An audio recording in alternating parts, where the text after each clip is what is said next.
Hello friends, welcome to Avinash study classes. आज 4 सितंबर है। आज के करंट को हम लोग डिस्कस करेंगे। जो इंपॉर्टेंट करंट्स होगा उसको देखते हैं। तो पहला है मिजोरम। मिजोरम में अभी मानसून सेशन चल रहा है, तो इसके बारे में हम लोग देखते हैं। इंडियन स्टेट है, नॉर्थ ईस्टर्न रीजन की तरफ। आइजोल इसका जो है कैपिटल है। डिस्ट्रिक्ट की बात करें तो यहाँ 11 डिस्ट्रिक्ट है। गवर्नर जो है वहाँ भी PS श्रीधरन पिल्लई उनका नाम है, और जो CM है उनका नाम है जोरामथंगा, वो वहां के CM है। MNF मिजोरम नेशनल फ्रंट, इस पार्टी से वो वहां के CM हैं अभी। अगर बॉर्डर की बात करें कि मिजोरम का बॉर्डर किससे किससे लगता है, तो त्रिपुरा से लगता है, असम से लगता है और मणिपुर से लगता है। ये तीनों इंडियन स्टेट से लगता है इसका बॉर्डर। साथ ही साथ इंटरनेशनल बॉर्डर भी टच करता है म्यांमार और बांग्लादेश से, जो तकरीबन 722 किलोमीटर लॉन्ग एक स्ट्रेच है, जो कि म्यांमार और बांग्लादेश से इसका बॉर्डर सटा हुआ है। उसके बाद कुछ एक दो वाटरफॉल है वहां जो इंपॉर्टेंट है, कभी कभी एग्जाम में से क्वेश्चन पूछ लिया जाता है।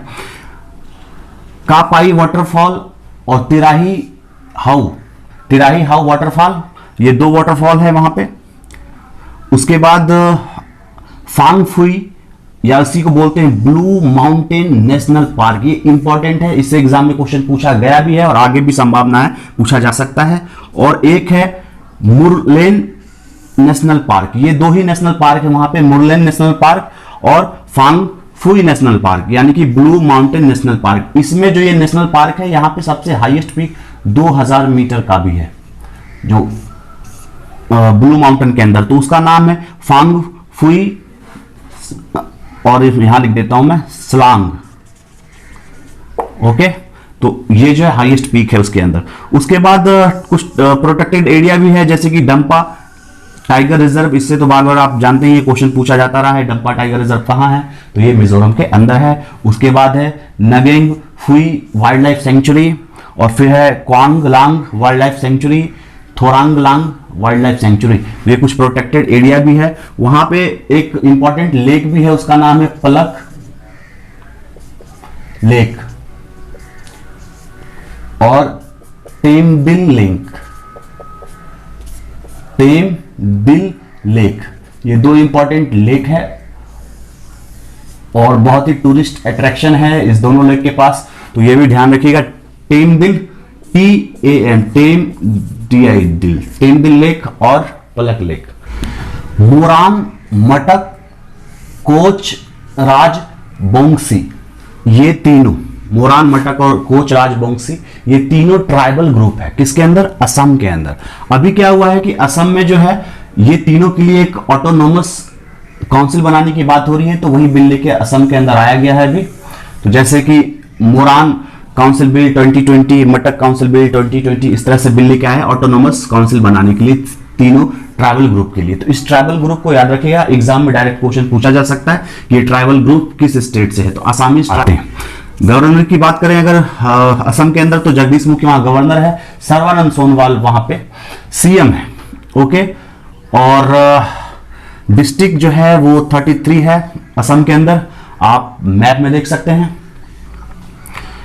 उसके बाद वेनिस इंटरनेशनल फिल्म फेस्टिवल 2020, इस कोरोना काल के बीच में भी वेनिस जो शहर है इटली के अंदर, वहां पे फिल्म फेस्टिवल का आयोजन किया गया है, जो चलेगा 2 सितंबर से चल के 12 सितंबर तक होगा। और इटली की अगर बात करें तो इटली का जो कैपिटल है रोम नाम है उसका, प्रेसिडेंट वहां सर्जिगो माट्रेला है, वहां अभी प्रेसिडेंट है वो। उसके बाद करेंसी की बात करें, क्योंकि ये यूरोपियन कंट्री है इटली, तो इसीलिए वहां यूरो करेंसी के रूप में चलती है।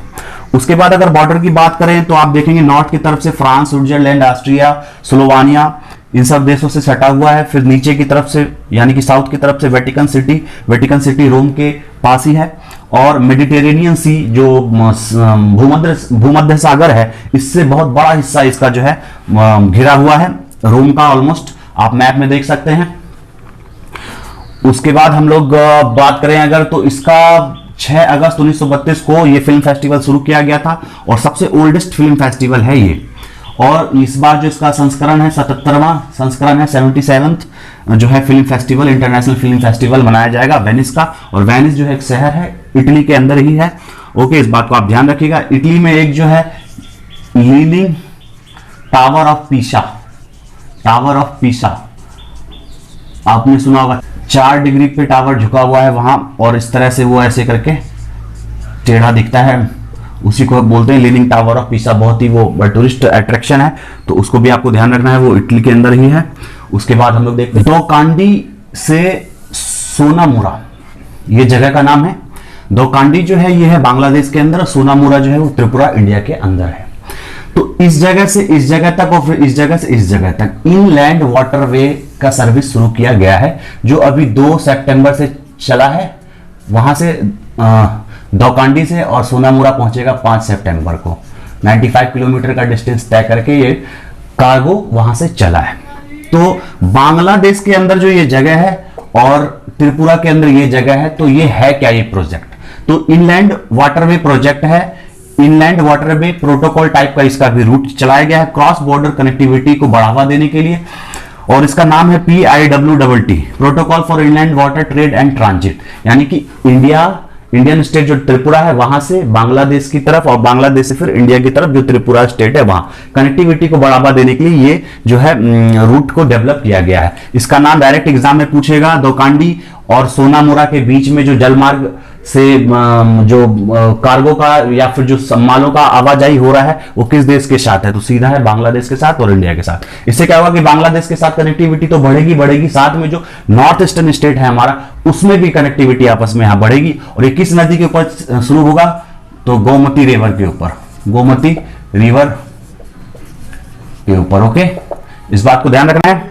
उसके बाद हम लोग देखते हैं कि एक अभी जो न्यूज में आप सुन रहे होंगे कि इंडिया चाइना बॉर्डर का जो टेंशन चल रहा है LAC पे, लाइन ऑफ एक्चुअल कंट्रोल वहां पे, तो वहां पे आप न्यूज में सुन रहे होंगे पैंगोंग शो लेक, इसके बारे में। वहां झील है, पैंगोंग नाम है उसका, उस झील के बारे में। तो ये जो झील है ना, ये एक्चुअली बॉर्डर पे ही है। जो LAC है, लाइन ऑफ एक्चुअल कंट्रोल, आप मैप में देख सकते हैं, वहां पे ये झील है।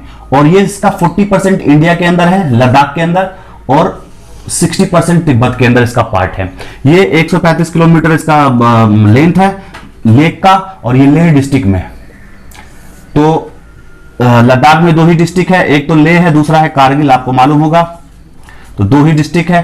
तो लेह डिस्ट्रिक्ट जो है एकदम ईस्टर्न लद्दाख की तरफ, ये LAC के पास ये पैंगोंग लेक है। तो इससे क्वेश्चन बन सकता है कि ये लेक ऐसे पूछा जा सकता है कि सिर्फ इंडिया में ही ये है या फिर ये चाइना में भी है। तो आपको ध्यान रखना है कि इंडिया में 40%, 60% तिब्बत के अंदर, यानी कि तिब्बत जो चाइना का ही पार्ट है, ऑटोनॉमस स्टेट है। उसके बाद इसमें एक चीज आपको और ध्यान रखना है, इंडस वैली रिवर सिस्टम, इसका ये पार्ट नहीं है। जो पैंगोंग लेक है, इससे की जो सिंधु रिवर है उसका क्या ट्रिब्यूटरी है या फिर उससे आसपास से गुजरती है? तो नहीं, उस तरह का चीज नहीं है। ये स्टैग्नेंट लेक है, यानी कि इसका जो पानी है वो फ्लो वाटर नहीं है, एक ही जगह वो पानी रुका हुआ है इसका झील का। ठीक है, अब बहुत हाइट पे है ये, तकरीबन 4000 मीटर की हाइट पे ये लेक है।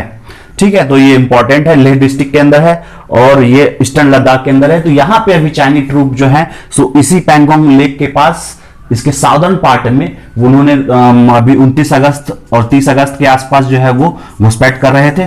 तो ये न्यूज में है। ओके, इसके बाद फाइनेंस कमीशन, वित्त आयोग, इससे एग्जाम में बराबर क्वेश्चन पूछा जाता रहा है। पहला तो इससे सिंपल क्वेश्चन पूछा जाता है कि किस आर्टिकल के अंदर ये आता है, फाइनेंस कमीशन वित्त आयोग। तो आर्टिकल अनुच्छेद 280 के अंदर आता है। प्रेसिडेंट जो है भारत के, वो इसको कंस्टिट्यूट करने के लिए अलाउ करते हैं। तो गवर्नमेंट जो है वो इसका फॉर्मेशन करती है, किसका? फाइनेंस कमीशन का। और ये 5 सालों के लिए काम करता है। हेडक्वार्टर इसका नई दिल्ली के अंदर है। और सबसे पहले इसको 22 नवंबर में इसका फॉर्मेशन हुआ था, फर्स्ट फाइनेंस कमीशन का, जो कि 1952 से 57 के बीच में काम उसने किया था। उसके बाद इसका अगर जो बात करें कि इसका वर्क क्या है मेनली, तो define financial relation between central government and individual state government. जो टैक्स का जो अभी जैसे कि आपको पता है GST है, GST लागू है, तो कैसे का जो है वो स्टेट के बीच और सेंटर के बीच उसका डिवीजन होगा। जैसे कि 14th फाइनेंस कमीशन जो है, जो अभी जो है 15th चल रहा है, आपको मालूम है। इससे पहले वाली जो फाइनेंस कमीशन थी, डॉक्टर YV रेड्डी उसके चेयरपर्सन थे। तो उसने ही बोला था कि जो स्टेट है उसको 42% जो है टैक्स शेयर उसका होना चाहिए। ठीक है, तो इस तरह से रिकमेंडेशन ये देती है।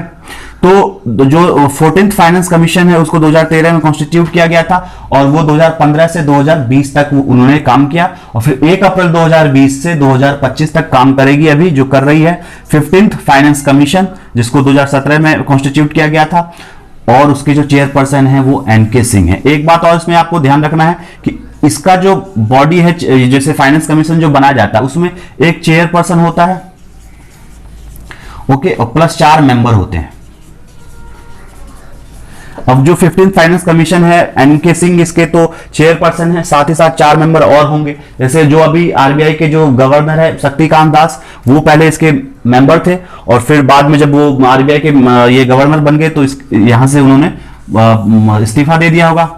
तो इस तरह से एक मेंबर और एक चेयरपर्सन और 4 मेंबर का ये फाइनेंस कमीशन जो है वो बनाया जाता है। तो सिंपली इसमें एग्जाम में क्वेश्चन पूछेगा कि फाइनेंस कमीशन वित्त आयोग जो है किस आर्टिकल में है, 280 के अंदर प्रेसिडेंट की सहमति के बाद इसको बनाया जाता है 5 सालों के लिए। हेडक्वार्टर नई दिल्ली में है। पहला जो बना था वो 1951 में और 52 से 57 के बीच में उसने काम किया था। तो ये इंपॉर्टेंट है, ध्यान रखिएगा, कभी मन किया तो एग्जाम में पूछ लेता है। 15th फाइनेंस कमीशन जो है वो डॉक्टर वाई भी रेड्डी 2015 से 2020 तक उसने काम किया और 15th फाइनेंस कमीशन जो अभी चल रहा है, एनके सिंह उसके चेयरपर्सन है, नंद किशोर सिंह, और वो 2020 से 2025 तक काम करेगा और 2017 में इसको गठित किया गया था।